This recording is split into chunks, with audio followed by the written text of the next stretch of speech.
IPL 2026-ൽ Chennai super കിങ്സിനെതിരെ Mumbai ഇന്ത്യൻസിനേറ്റ വലിയ തോൽവിക്ക് പിന്നാലെ നായകൻ ഹാർദിക് പാണ്ഡ്യയ്ക്കെതിരെ ഉയർന്ന വിമർശനങ്ങളിൽ താരത്തിന് പിന്തുണയുമായി മുൻ മുംബൈ ഇന്ത്യൻസ് പരിശീലകനായ റോബിൻ സിംഗ്. ടീമിന്റെ പരാജയത്തിന് ഒരാളെ മാത്രം കുറ്റക്കാരനാക്കുന്നത് ശരിയല്ലെന്നാണ് അദ്ദേഹത്തിന്റെ നിലപാട്. ചെന്നൈക്കെതിരെ 103 റൺസിന്റെ കനത്ത തോൽവിയേറ്റ മുംബൈ ഇന്ത്യൻസിന്റെ ബാറ്റിംഗ് തകർന്നടിഞ്ഞിരുന്നു.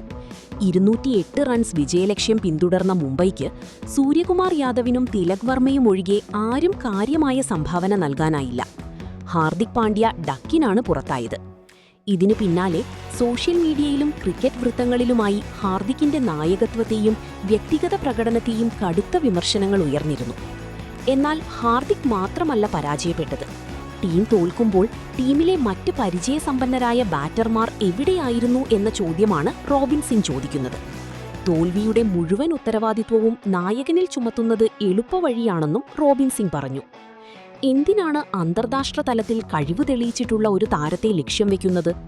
ബാറ്റർമാർക്ക് നേടാനാകുന്ന വിജയലക്ഷ്യമായിരുന്നില്ലേ? ഓരോ കളിക്കാരനും അതിൽ റോളില്ലേ? ഇത്തരം ഘട്ടങ്ങളിൽ സൂര്യകുമാർ യാദവിനെ പോലുള്ള പരിചയസമ്പന്നർക്ക് ഹാർദിക്കിന് ഉപദേശങ്ങൾ നൽകാമായിരുന്നില്ലേ എന്നും റോബിൻ സിംഗ് ചോദിക്കുന്നു.